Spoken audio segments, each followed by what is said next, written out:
അസ്സലാമു അലൈക്കും വറഹ്മത്തുള്ളാഹി വബറകാതുഹു. അവസാന നാളെടുക്കുമ്പോൾ, ആഖിറുസ്സമാൻ എടുക്കുമ്പോൾ അത് അടുത്തു എന്ന് അറിയാൻ വേണ്ടി മുത്തായ ഹബീബ് സല്ലല്ലാഹു അലൈഹി വസല്ലം തങ്ങൾ ചില ലക്ഷണങ്ങൾ, അടയാളങ്ങൾ പറഞ്ഞു തന്നിട്ടുണ്ട്. അതിൽപ്പെട്ട ഒരു അടയാളം കണ്ട് ഈ ഒരു വീഡിയോ ചെയ്യാൻ കാരണം, ആ അടയാളം കണ്ണിൽ പെട്ടപ്പോൾ നിങ്ങളുടെ ശ്രദ്ധയിൽപ്പെടുത്തണമെന്ന് തോന്നി.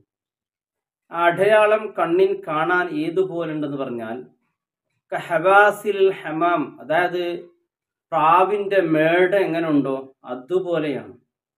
ഇത്തരത്തിലുള്ള ഒരു അടയാളം കണ്ടാൽ അന്ത്യനാൾ അടുത്തിരിക്കുന്നു എന്നതിൻ്റെ ലക്ഷണമാണ് എന്ന് ഹബീബ് സല്ലല്ലാഹു അലൈഹി വസല്ലം തങ്ങൾ പറഞ്ഞിട്ടുണ്ട്.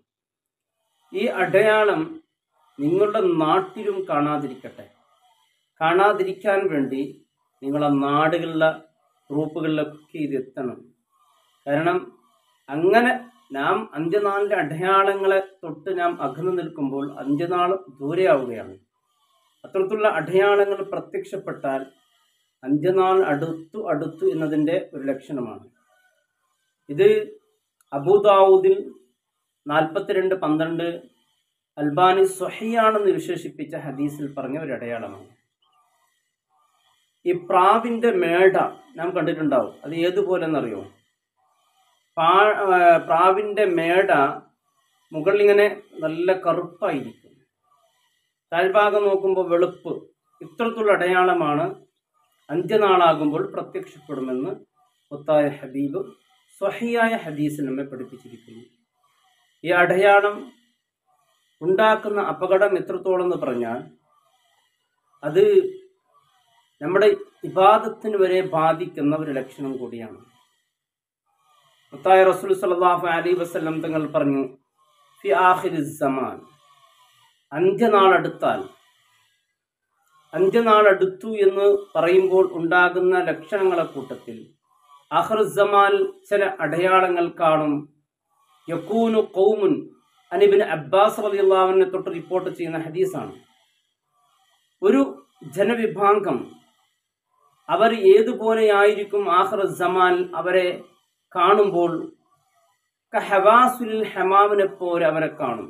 അത്തരക്കാർ ഇന്ന് നമ്മുടെ സമൂഹത്തിൽ വർദ്ധിച്ചു കൊണ്ടുവരികയാണ്. കാരണം അവർ നല്ല ദീനിയായ പ്രവർത്തനത്തിന് നേതൃത്വം നൽകുന്നവരിൽ അത്തരത്തിലുള്ള ലക്ഷണങ്ങൾ കാണുമ്പോൾ മറ്റുള്ളവർ അത് നിസ്സാരമായി കാണും. ഏതെങ്കിലും ഒരു തിന്മയിൽ വലിയ പണ്ഡിതന്മാരോ അല്ലെങ്കിൽ നാട്ടിൻ്റെ വലിയ ഉമറാക്കളോ അതിൽ ഭാഗിയായതുകൊണ്ട് ആ ഒരു കാര്യം ഹലാലാവുകയില്ല എന്ന് എൻ്റെ പ്രിയപ്പെട്ട സഹോദരന്മാർ മനസ്സിലാക്കണം.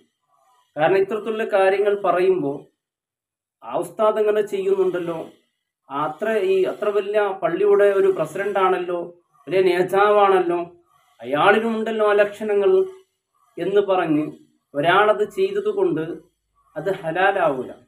അത്തരത്തിലുള്ള ലക്ഷണം കണ്ടാൽ ഉണ്ടാകുന്ന അപകടം എന്തെന്നറിയോ? മുത്തായ ഹബീബ് സല്ലല്ലാഹു അലൈഹി വസല്ലം തങ്ങൾ പറയുന്നു, അത്തരത്തിലുള്ള അടയാളം ഒരാൾ കണ്ടാൽ അയാൾ ലാ യരീഹൂന റാഹിയത്തുൽ ജന്ന, സ്വർഗത്തിൻ്റെ പരിമല പോലും അത്തരക്കാർക്ക് കിട്ടൂല എന്നാണ്. സ്വർഗം പോട്ടെ, സ്വർഗത്തിൻ്റെ പരിമല പോലും അവർക്ക് ആസ്വദിക്കാൻ സാധ്യമല്ല എന്ന് പറയുമ്പോൾ എത്ര അപകടമാണ്. അല്ലാഹു റബ്ബ് സുബ്ഹാനഹു വ തആല ആ ഒരു ലക്ഷണത്തിൽ നിന്ന് നമ്മെ, നമ്മുടെ സമൂഹത്തെയും നമ്മുടെ ഉമറാക്കളെയും ഉലമാക്കളെയും അള്ളാഹു കാത്ത് രക്ഷിക്കട്ടെ.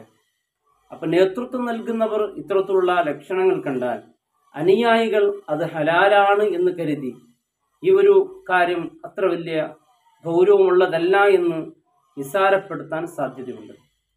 ചുരുക്കി ആളുകൾക്ക് കാര്യം മനസ്സിലായിട്ടുണ്ടാകും. ഹദീസ് ഇങ്ങനെയാണ്. ഹബീബ് സല്ലല്ലാഹു അലൈഹി വസല്ലം തങ്ങൾ പറയുന്നു, യകൂനു ഖൗമുൻ, ഒരു ജനവിഭാഗം അന്ത്യനാളിൽ പ്രത്യക്ഷപ്പെടും. അവരെങ്ങനെയായിരിക്കും അറിയോ? യഖ്ലിബൂന, അതായത് ഫി ആഖിരിസ് സമാൻ, അന്ത്യനാളിൽ ബിസ്സമാദ്, അതായത് കറുപ്പ്, നമ്മുടെ തലമുടി താടി ഇതിലേക്ക് കറുപ്പ് പെയിന്റ് കൊടുക്കുന്നവർ, അതിനെ കറുപ്പിക്കുന്നവരായിരിക്കും. അടപ്രാവിനെ കണ്ടില്ലേ? അതെങ്ങനെ അറിയോ? അതിൻ്റെ മുടിക്കുട്ടികൾ, അതിൻ്റെ മുടിയുടെ മുകൾ ഭാഗം മുടി കുട്ടികൾ വെളുപ്പും അതിൻ്റെ അഗ്രഭാഗം നല്ല കറുപ്പായിരിക്കും. അതാണ് കഹവാസിൽ ഹമാം എന്ന് മുത്തായ റസൂൽ സല്ലല്ലാഹു അലൈഹി വസല്ലം തങ്ങൾ പറഞ്ഞത്. അത്തരക്കാർ ലാ യരീഹൂന റാഹിയത്തൽ ജന്ന, സ്വർഗത്തിൻ്റെ പരിമല പോലും അവർ ആസ്വദിക്കൂല എന്നാണ്. അള്ളാഹു നമ്മെ, നമ്മുടെ സമുദായത്തെ അള്ളാഹു കാക്കട്ടെ. ഇത്തരക്കാർ നമ്മുടെ കുടുംബത്തിലോ നമ്മുടെ നാട്ടിലോ നമ്മുടെ ജമാഅത്തിലോ, അതായത് തലമുടി താടി കറുപ്പിക്കുന്നവർ ഉണ്ടെങ്കിൽ അത് അന്ത്യദിനത്തിൻ്റെ ലക്ഷണമാണെന്ന് ഹബീബ് പറഞ്ഞിട്ടുണ്ട്. നമ്മുടെ നാടുകളിലേക്ക് എല്ലാ വാട്സപ്പ് ഗ്രൂപ്പിലേക്കും ഇതൊന്ന് എത്തിച്ചു കൊടുത്താൽ തീർച്ചയായും പലരും കറുപ്പിക്കുന്നത് അവർക്കറിയാത്തത് കൊണ്ടായിരിക്കാം. ഇത് ഇത്രയും വലിയ അള്ളാഹുവിന് ഇഷ്ടമില്ലാത്ത പ്രവൃത്തിയാണ് എന്ന് പലർക്കും അറിയില്ല. മാത്രമല്ല, നമ്മുടെ ജനാബത്ത് കുളികൾ സ്വഹിയാവൂല. ജനാബത്തുകാരൻ പള്ളിയിൽ വരാൻ പാടില്ലല്ലോ.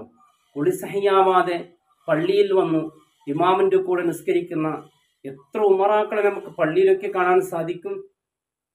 കാരണം പള്ളി എന്ന് പറയുന്നത് പരിശുദ്ധ ഖുർആൻ തൊടണമെങ്കിൽ അവർ ചെറിയ ശുദ്ധി വലിയ അശുദ്ധി എന്ന് അവർ ശുദ്ധിയായിരിക്കണം. ഈ രണ്ട് ശുദ്ധി അവർക്ക് പരിപൂർണമാവുകയില്ല. കാരണം വെള്ളം ആ മുടിയിലേക്കോ ആ താടിരോമങ്ങളിലേക്കോ ചേരാതിരിക്കുമ്പോൾ അവരുടെ കുളിയും അതുപോലെ അവരുടെ വധു എല്ലാം ബാത്തിലാവുകയാണ്. ചെയ്യുന്ന ഇബാദത്തുകളെല്ലാം നഷ്ടപ്പെട്ടു പോവുകയാണ്. അപ്പോൾ ഇത് ഗൗരവമുള്ള കാര്യമാണ്. അള്ളാഹു റബ്ബ് സുബ്ഹാനഹു വ തആല നമ്മുടെ ഭാഗത്ത് എത്ര തെറ്റുകൾ വന്നു പോയിട്ടുണ്ടെങ്കിൽ അള്ളാഹു പൊരുത്തു തരട്ടെ. ഇനി മുതൽ എൻ്റെ പ്രിയപ്പെട്ടവരെ, നമ്മുടെ കുടുംബാംഗങ്ങളിലോ നമ്മുടെ ജമാഅത്തിലോ ഒരിക്കലും കാണരുത്.